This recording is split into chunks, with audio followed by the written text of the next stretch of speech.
lagi. Kali ini saya belum konten dulu keluar dikarenakan kondisi badan saya masih kurang fit.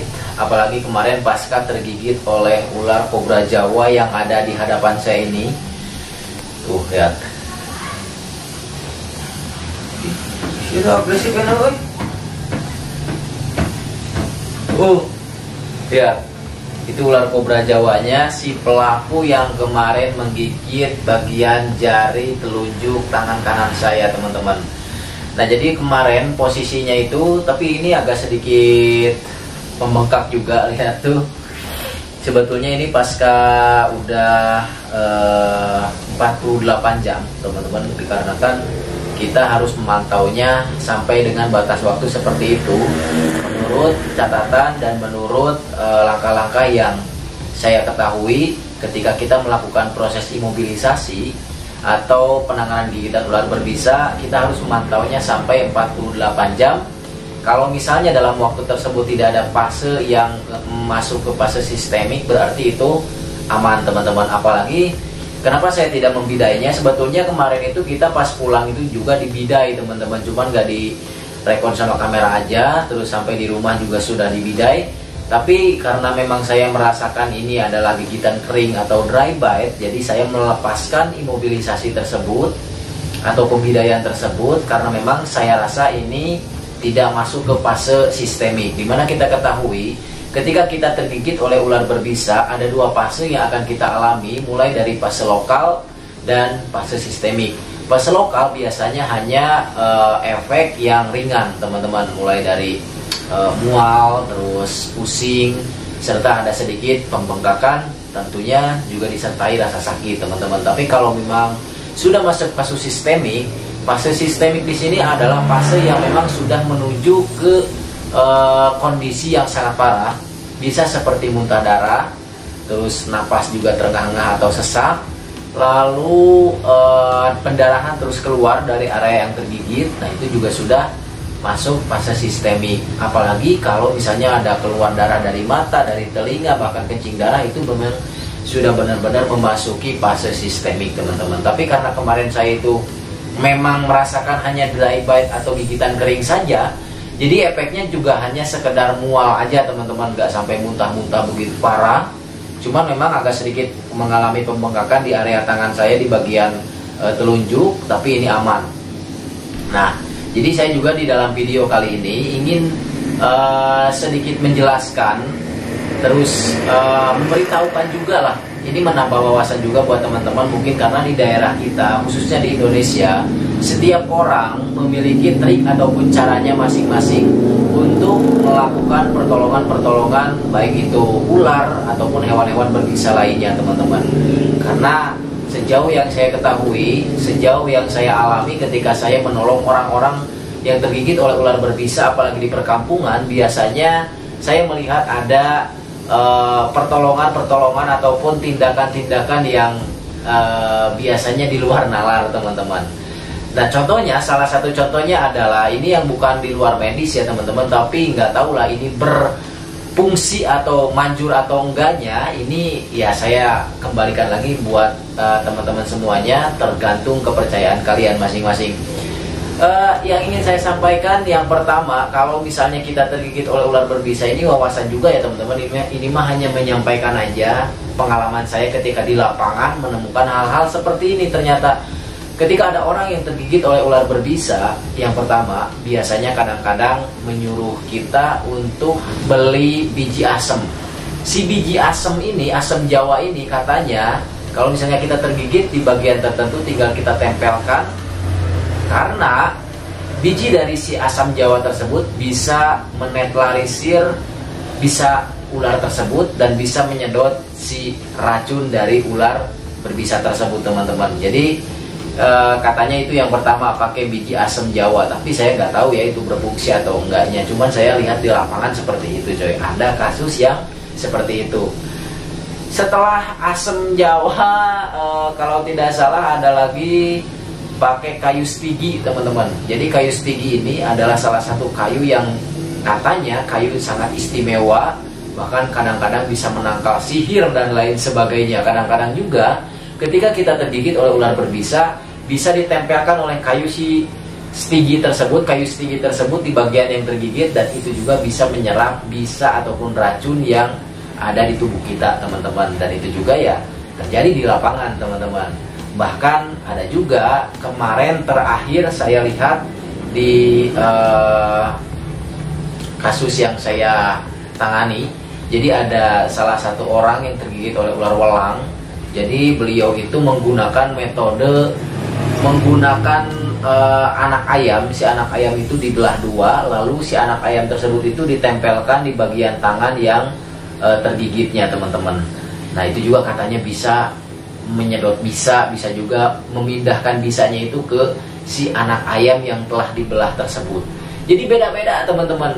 Makanya kenapa kadang-kadang di kolom komentar pun banyak banget, "Bang, kok abang tidak melakukan proses ini? Bang, kenapa kok abang tidak melakukan proses ini?" Karena memang setiap orang memiliki trik ataupun treatmentnya masing-masing untuk menangani ketika tergigit oleh ular berbisa, teman-teman. Bahkan tuh banyak banget di video. Saya sebetulnya tergigit oleh ular kobra Jawa ini belum terlalu lama, teman-teman, karena di beberapa bulan ke belakang saya juga sempat tergigit. Nah, itu juga kalau itu memang saya mengalami proses yang pembengkakan, terus diimobilisasi, ya dipantau lah sedemikian rupa menjalankan prosedur dari imobilisasi ini seperti apa.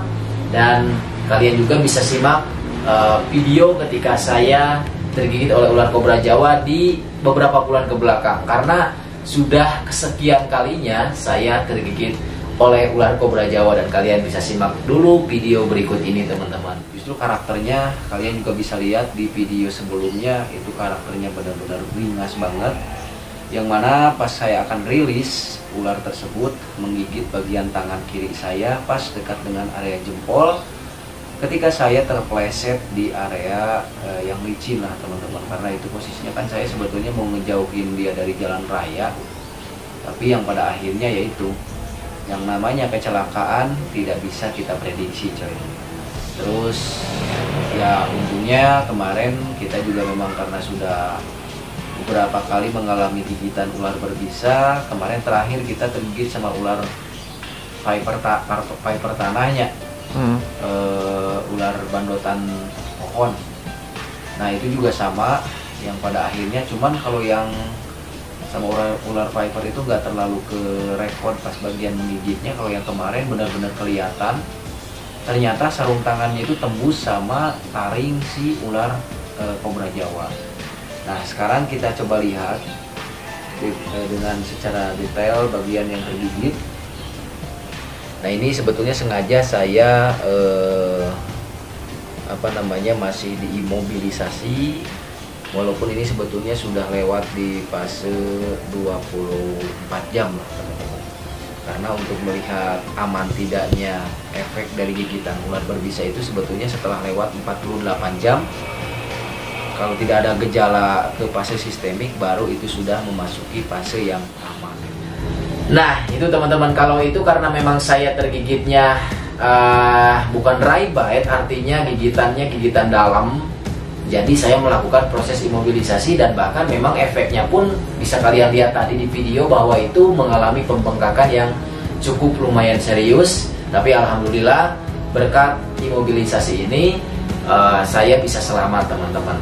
Karena ada juga beberapa orang imobilisasi ini katanya tidak berfungsi. Ada yang memang berpendapat seperti itu. Berfungsinya adalah harus melakukan ini, harus melakukan ini. Yang tadi saya bilang bahwa setiap orang itu pasti memiliki treatmentnya masing-masing. Bahkan tuh banyak banget yang nyuruh saya nyelupin tangan saya ke air panas yang sudah ditaburi oleh garam, teman-teman. Karena itu katanya bisa membuat si racun tidak bekerja atau tidak menyebar kepada tubuh kita. Ada yang menyuruh saya seperti itu. Yaitu mah monggo silahkan. Saya tidak menjudge itu salah. Saya tidak menjudge itu tidak betul. Karena yang tadi saya bilang, sekali lagi setiap orang pasti punya treatmentnya masing-masing. Kalau saya treatmentnya ya sesuai yang sering saya lakukan, yakni adalah imobilisasi. Imobilisasi ini apa sih? Kalian bisa lihat nih, di sini ada imobilisasi. Langkah-langkahnya seperti apa? Kalau belum jelas, kalian bisa simak video ataupun cari video-video saya yang udah membahas secara jelas langkah-langkah imobilisasi itu seperti apa, mulai dari fasenya, efeknya. Kalian bisa lihat video-video saya yang sebelumnya. Nah, sekarang saya akan coba lihat ini sebetulnya kenapa saya balut seperti ini, menghindari infeksi aja sih teman-teman. Kalau kemarin kan ini memang saya keluarin darahnya juga nih. Tuh, set.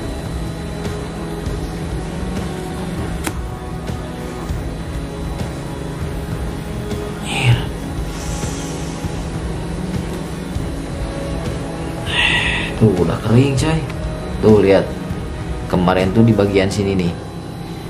Jadi pas kejadian kemarin, mungkin ini sambil ditempelkan juga videonya, ketika saya tergigit itu si ular kobra jawanya refleks pas banget di bagian tangan telunjuk bagian kanan.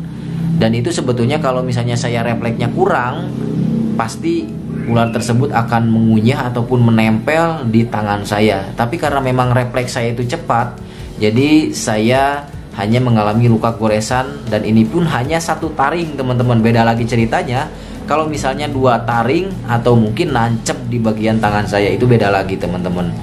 Karena ya ini mungkin kemarin saya masih diberikan keselamatan dan keberuntungan. Tuh. Jadi inilah alasannya kenapa adegan-adegan dalam video saya tidak untuk ditiru.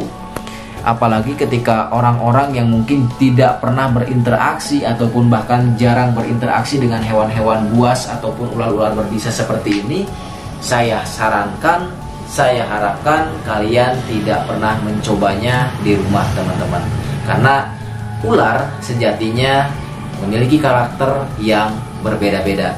Contohnya ketika kita berhadapan dengan ular kobra Jawa satu ini, karakternya memang gila banget, brutal banget, nggak bisa diprediksi sama sekali. Bahkan saya terkena serangannya beberapa kali. Tuh lihat, dia mendesis.